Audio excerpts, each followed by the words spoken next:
Hello and welcome to Mediumship Matters with me, Hannah McIntyre. How are you doing? A very interesting period of time that I'm still going through with social media and stuff on social media. And it is fascinating to me just the expectations of people with mediums. And I do wonder if I had these expectations of mediums before, with people expecting me to not be a human. Like I should be some sort of holier than thou, like I should be, Jesus energy on earth. And I tell you what, if you want that, I am not your girl. I am unapologetically and completely comfortable in my humanness. I feel very strongly that that is what I came here to be. I didn't come here to be spirit on earth. I am not the Dalai Lama. I am Hannah. I am feisty, sometimes a little aggressive, but also very caring and easily hurt and vulnerable all at the same time. I've got a real warrior energy. And yet people keep explaining to me that when people are abusive online, I shouldn't be responding to them. And I find that in just the entire dialogue about it very interesting. The fact that you're telling me I shouldn't be responding to people that tell me I'm making up and it's bullshit and calling me names, but then you're commenting on my post to tell me I shouldn't be responding and that you're disappointed in me as a light worker because that is not high vibe, that's creating more of the bad vibe. But what part of light work meant that I had to roll over and just take it? That's what I don't understand. Where is that written?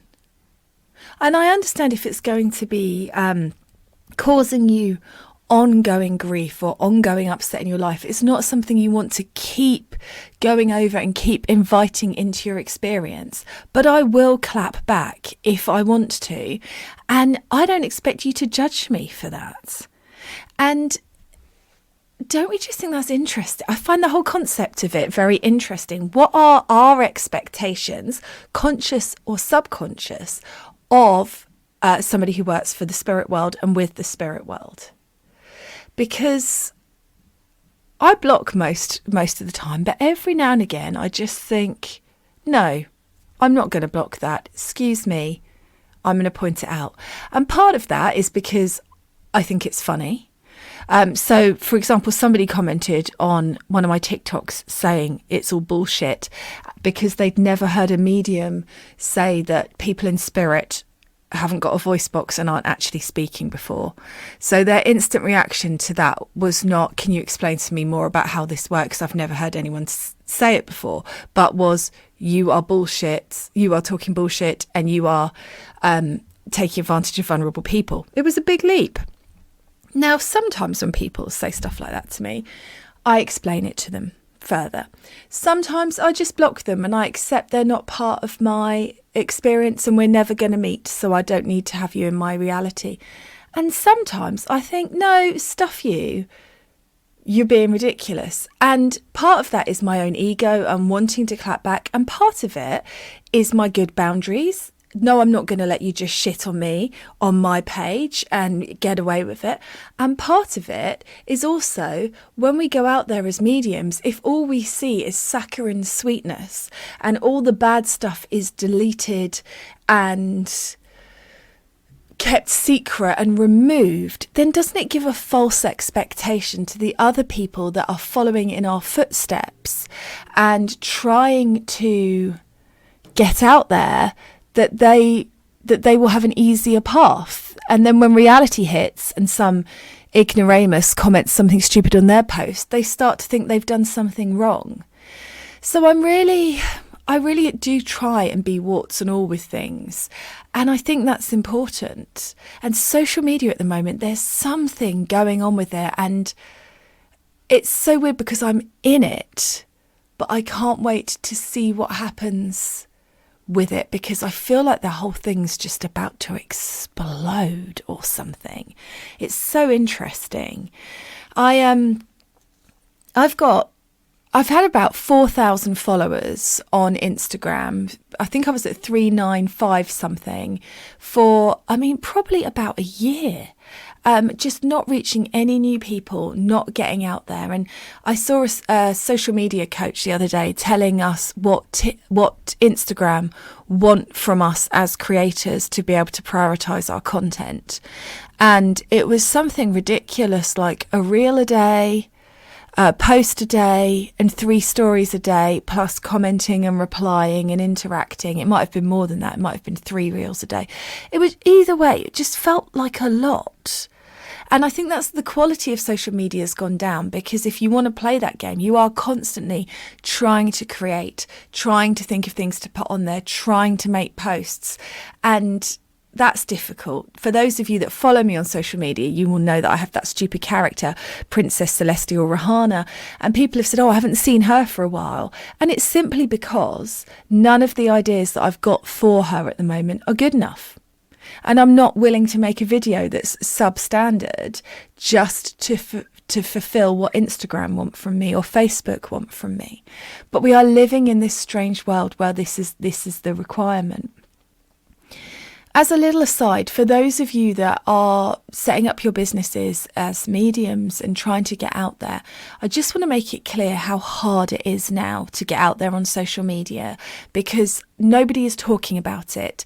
It is really very much like living in the Hunger Games at the moment, this simulation, isn't it? With these people that have all the power, and we're all trying to be good and play the game and be what Facebook and Instagram and TikTok want us to be, rather than being sort of a bit FU about it all. And even YouTube now are doing shorts. So it's just really strange. Anyway, but just to put it into context, I used to spend about £50 advertising one of my events to sell out. And that was when I had about 80 people. So it was way less than £1 a ticket. You could do the maths on that. I'm not good enough at maths to be able to sell out. Now, I am doing bigger events now, so my events do average about 120 people at them. And because of that, I moved over to Eventbrite. Now, on Eventbrite, you have to pay them fees. So I'm paying, I think it's about £2.50 a ticket for Eventbrite fees. Although it appears when you buy a ticket through me that the person who's buying the tickets is paying it, I actually reduced the prices of my tickets to cover that.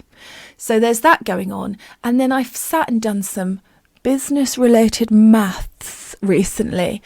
And just to put it in context, it's costing me about £3 to £4 per ticket to get it out there on social media.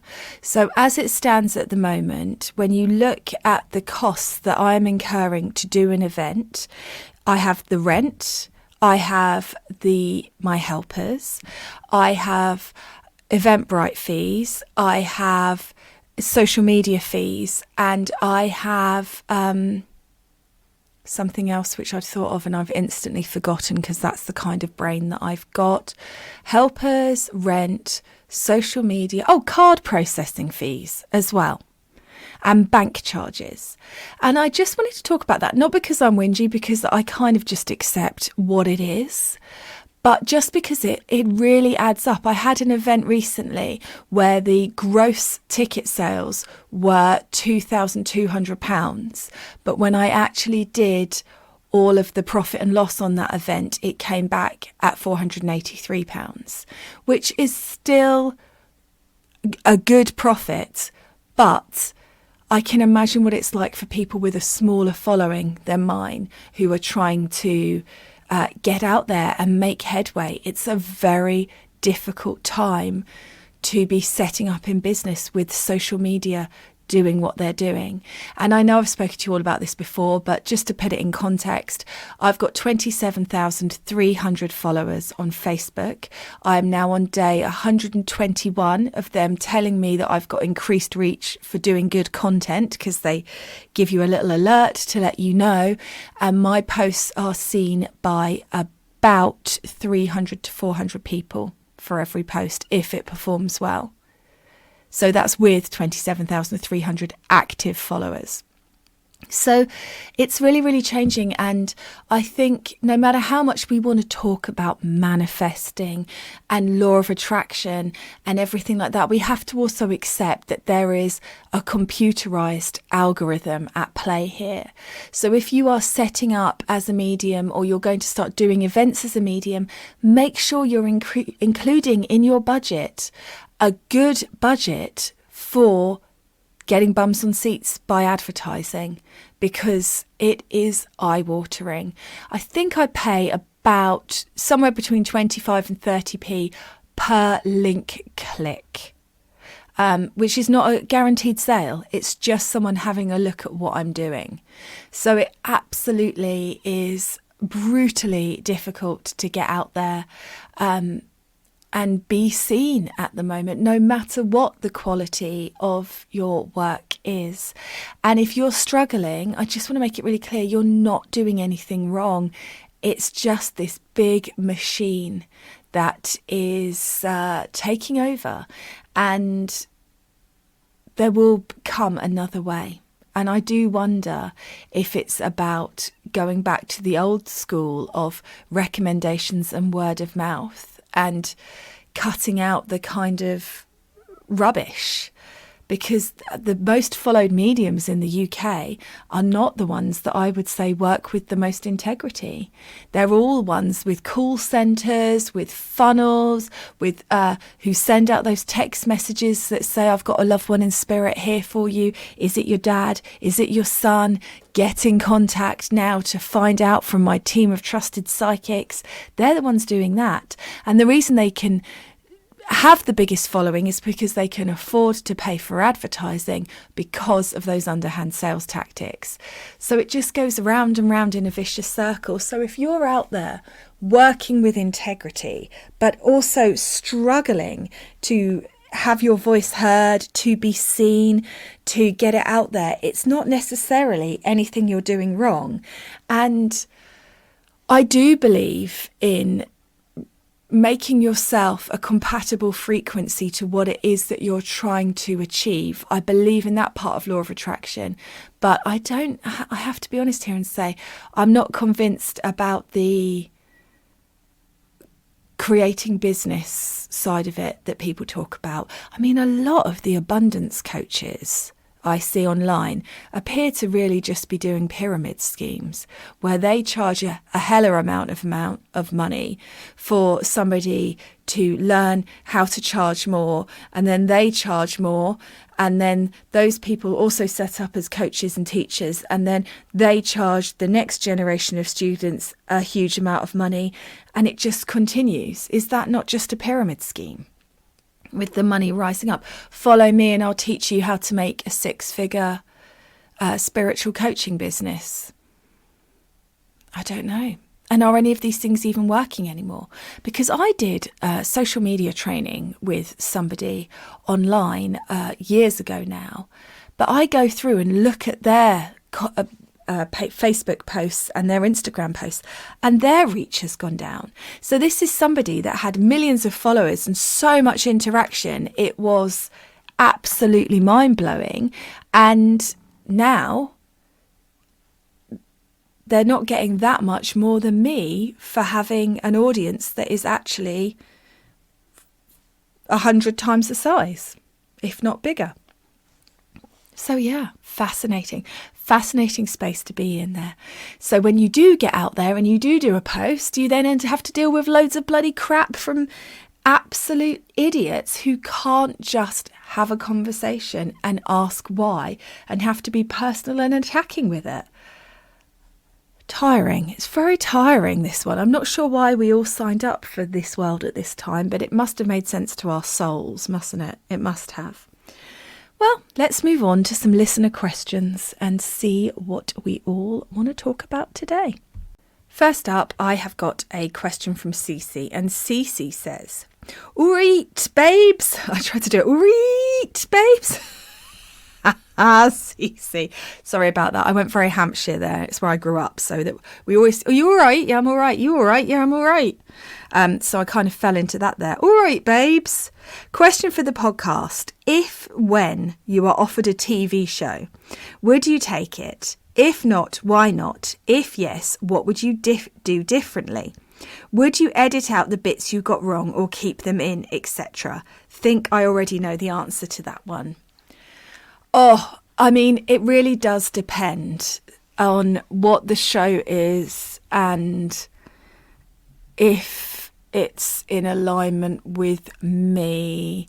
Like, I was invited to do a game show with Jimmy Carr, but I just really felt that Jimmy Carr had written some jokes where he was going to be insulting to mediums, and they were looking for a medium to go on so he could basically run through the stuff he'd created, and then everyone would laugh and that would be that.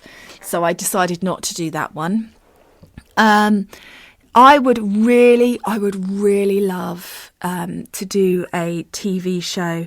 I've got this dream of doing like a Netflix documentary where it is me teaching, and you get a bunch of people like muggles, believing muggles, but muggles, maybe a non-believer in there for dramatic effect, but open and willing to give it a go and willing to try.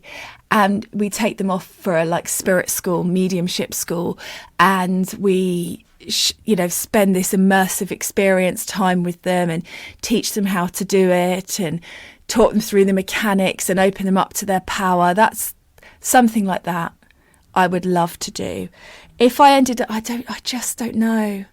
I'd like to, but I'm so bloody sensitive. I just don't know if I could put myself in that situation where I'm out there. I mean, I know, let's be honest, Cece, I know if the opportunity came up and it was the right thing for me, I would do it. But I also understand that there would be a huge personal cost to me because I am so sensitive, and I want to be liked by everybody, and putting myself in that situation undoubtedly means that people will feel that it's okay to make comment on me, and that would be hard. Of course, I would not edit out the bits that are wrong, because I think they're necessary, and I'm absolutely passionate that is part of the problem with modern mediumship, is that we have only seen the edited highlights, and so that gives everybody a false expectation of what is actually available to them. So I would want it to show my good bits, of course, but I would also want it to show my bad bits. I would love for it to talk honestly about being a medium and what it's like, and the cost of it and the joy of it, the wins and the losses. But seeing as at the moment I can't even get my book published, I think I'm going to have to go down the self-publishing route. I don't, in honesty, think it's likely. But we will see. You never know what's around the corner. But yeah, it's an interesting time at the moment. And but yeah, I think I would take it, because I really want to reach more people and help them understand that it's not weird, and you don't have to be some patchouli, tie-dye, incense, quinoa eating crazy to be able to communicate with spirit, which I'm saying to you wearing a tie-dye jumpsuit, just to be clear and fully honest. But yeah, I don't know. It would just have to depend on the vibe, the people that were involved, the cut of their jib, and all of the stuff. But yeah, I would take it if it felt like the right fit. Absolutely. So thank you for asking. Next up, I have an email from Lucy, and Lucy says, "Hi Hannah. I attended a show a while ago with a friend and have discovered your podcast. I believe that some things that happen are connections, paths, and not coincidences. So when I listened to your 95th podcast, which mentions sharing their experiences, Brooks, I felt this was a sign to get in contact. These things that have happened to me are just my norm, but when I heard Brooke tell her experiences, I realised that it's not, and actually it may help others who have been through what I have been through. Long story short, my boyfriend died due to a motorbike accident. These are the things that have happened to me and still do now. The day he died, I heard his voice clearly in my head saying, "Don't, oh no." I knew he was still around saying, "Don't, oh no," not accepting this had happened. I have a vision of him standing with his leathers on and helmet in his hand, looking confused at the crash site. I have been told since that he was in purgatory due to being unable to accept he has died. I felt him lay behind me on my bed at night how he used to, putting his hand on my thigh. I would look and nothing was there. This carried on for a few months. I feel it sometimes now when I am upset. I saw him standing in my driveway after I had just made the decision to go travelling. I saw him stand at the foot of my bed and doorway many times. I saw him many times in mirrors over my shoulder. It has scared me at times, but I was advised by a medium to tell him this so he didn't continue to scare me. I just know he was desperately trying to get in contact with me. I, by chance, saw a medium who then held my hand in a way that I held his when he died, and I actually saw and felt his hand in mine. I have often felt his hand under the side of my leg when I drive. This is what he used to do. Our song has been played at crucial times. The first day of my chemo, as it literally fed into my view, it came onto the radio. The first time I attended a funeral where his was held, it came on the radio. The day I first put on my wedding dress to my now husband. Into headphones as I was fed into an MRI machine. I know he plays this to reassure me. This song still comes on at significant times, and I find it very comforting. The day I attended your show, you came through with someone and mentioned the name Marv, his nickname. You said it was an older man. I did raise my hand, but felt it wasn't to do with me. I now know that that was him having a joke on me. Since I lost him, I now feel energies around me. I have senses of others being around. I sense him around me still. Someone approached me and said he had come through to them, and when they saw a medium and he said to them he was watching over a little girl, no one knew what this meant. I was told I couldn't have children. I eventually did, naturally and by surprise. The baby was a girl. I feel so much comfort from all of these things. I know he will reach down and take my hand when it's time to go. It has made me not stress about things. It has made me know he is there waiting for me one day. It's hard to describe some of the things above, and I may well think of others, but happy to chat if you need to. I'm training to be a play therapist, and the connection side of it has opened up my mind further. I feel that no one sees there is so much more to life out there. I am now rambling. Thanks for taking the time to read this, Lucy. Oh, thank you, Lucy, for sharing your amazing stories, and I'm so glad for you that you are able to accept what was happening.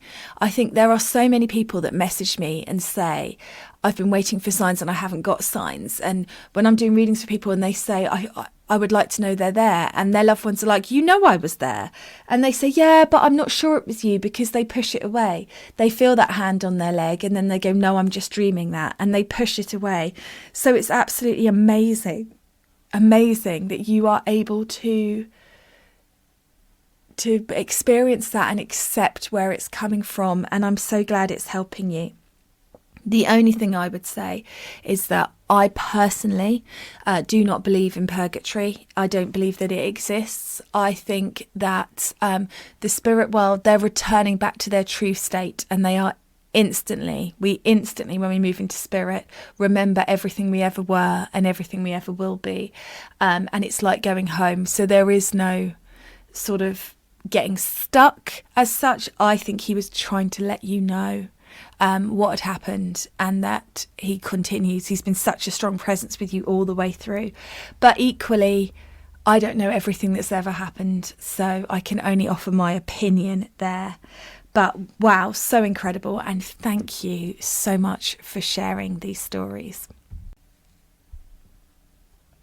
Hi Hannah, I just have to start off by saying I love the podcast. It's brilliant. I think you are really good at bringing awareness to the never-ending topics and discussions and things that that happens in mediumship and development, and just makes me want to question and think about life and beyond. So yeah, it's fab. Keep it up. My question today is just about animals. And do you think that animals and our pets can heal? Like, we've learned to heal through Reiki practices and things like that. Do you think that animals can do it? Because, often I know that my dogs are very sensitive, and they'll know, and they can, and I understand that they can feel emotion, and they know when we're upset, and they can comfort us. I was just wondering, what do you think about the healing side of things? Because it just makes me think and question about, when we reincarnate back into, human existence and living on this human plane. Do we choose? Do we come back as animals? Do we come back as people, as humans again? It's just so interesting. It just makes my mind wonder. But anyway, back to healing. It's just, making me wonder and think, what's your take on it? I mean, I'll give an example. It's not really healing, but yesterday I was doing my yoga practice in the morning, and I wasn't really feeling it because I was very tired, didn't sleep much the night before, and I started to get the hiccups, which was really distracting me. My dogs always sit with me, and I just recently, actually found out that yoga means unite, and it's lovely that they're, union, and it's lovely that they're with me as I do my yoga every single morning, and so they'll often sit with me. So I got the hiccups yesterday, and it was really, really annoying me because I just wanted to get on with this yoga before I had to get on with the day. And I was trying everything to make them go away, and they wouldn't. So I sat with my dog, who lies next to me on my yoga mat, and I was giving her a stroke. Bless her, Luna, she was fast asleep. But all of a sudden my hiccups stopped. And I haven't had hiccups, I don't know when, the last time, years and years ago. And then she suddenly started hiccuping, which I don't think I've ever seen her hiccup. And then she just went to sleep, and the hiccup stopped, and I got on with my yoga and felt energised and fine, and I was back to it. And it just really made me wonder, was that a coincidence? Or could Luna actually feel what I was feeling and take that away? Interesting. Just wanted to know what your thoughts were. But yeah, thanks, lovely, and keep doing what you do, because you're amazing. Bye. So I'm going to just tell you all that is Crystal, because she didn't say who she was, and I know Crystal. We've worked together, so I was aware who it was. Now, I love this question. Thank you, Crystal, and thanks for your lovely words about the podcast. I do believe that animals are healers. I actually think they are better healers than us humans. I think animals come in a far more pure form, and they don't have obviously the ego and the limitations that we have that stop us from stepping into our natural power, which, at risk of being incredibly crass, is shown to us with dogs. If we pooped like dogs do, all squatted over with people watching, I mean, my dogs maintain eye contact with me when they're pooping. It's really intense and odd. I think if us humans just gave less of a crap about other people seeing our crap, we'd probably all be in a much higher vibrational state and just getting on with things far better.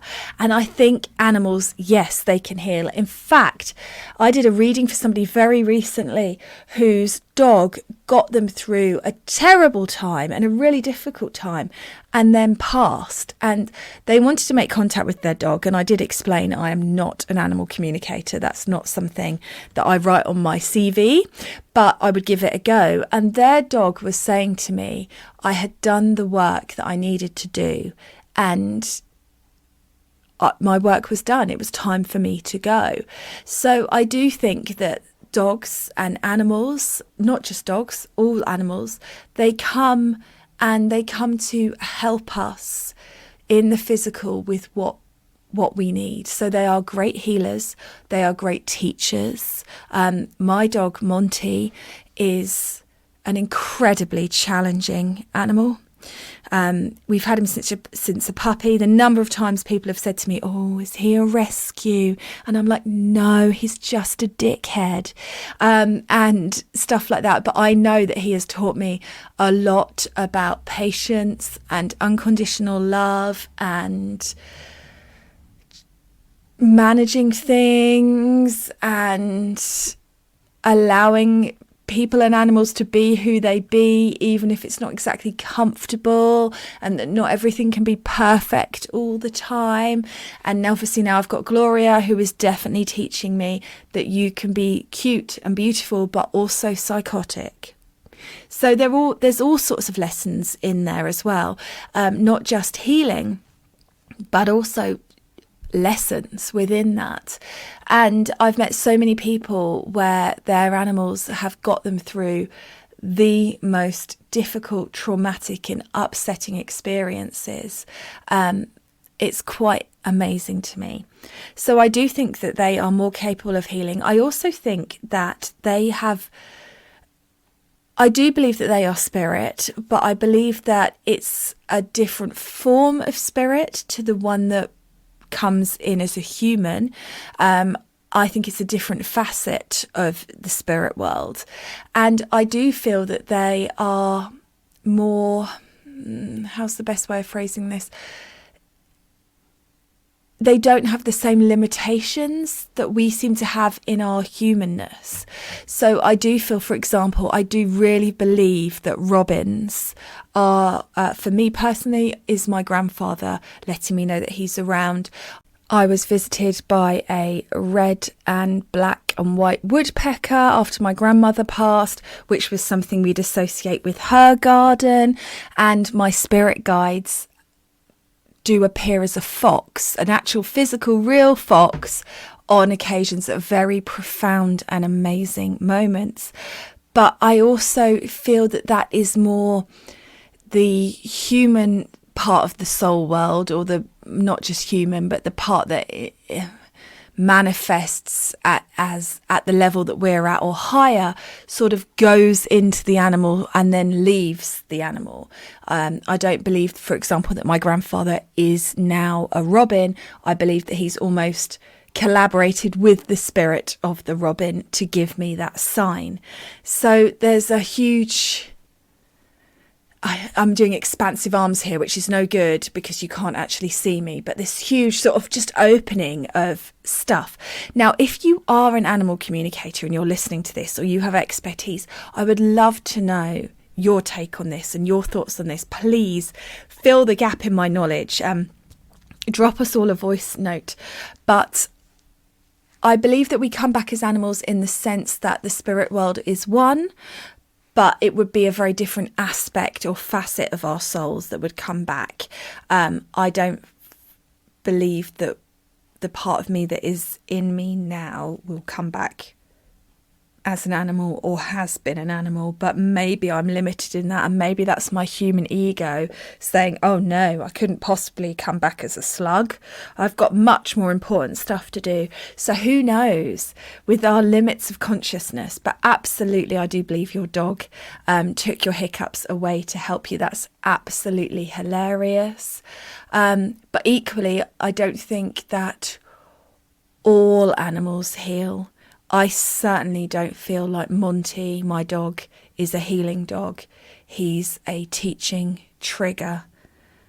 Try not to phone the taxidermist kind of dog rather than a healing and loving one. But then again, define healing. Is that not just getting us where we need to be? It's so big, isn't it? The whole subject. Thank you very much for messaging, and thank you for leaving a voice note. I love it. I loved hearing your voice. And keep smashing your work too. Now, I'm pretty much up to date with emails and questions to the podcast. But if you've sent one in and I've not covered it, unless it's been in the last couple of days, could you possibly resend it? Because I have seen emails and now I can't for the life of me find them. For example, there is somebody that has contacted me on a platform somewhere to say to me that they have got a teacher who they've had an experience and their teacher will not tell them what the experience means and has told them that they have got to work out what the experience means. And I remember reading it and thinking, go teach. That's the kind of teachers we need, that are empowering people to find the answers for themselves. And I wanted to talk about it. Can I find that email? No, I can't. So it's not intentional, guys. The problem with being me is, even though I have an auto response on Instagram and Facebook, I'm just constantly being messaged. I'm too contactable. And then I see things and I think, oh, that's good, or that's interesting. And then it's gone into the ether, never to be seen again. So if you have sent an email in, please, it is not personal, please do consider resending it. And now is the time to hit me with your questions, your thoughts, your experiences. And I'm still waiting for people to message in who want me to pull them a card and get them a spirit guide message. So it would be lovely to have some of those. If you want one of those, you just need to voice note the WhatsApp number in the show notes so I can hear your voice and the listeners can, and just ask your question and we will go from there. Thank you all very much as always for your interactions, your listens, and I will catch up with you again soon.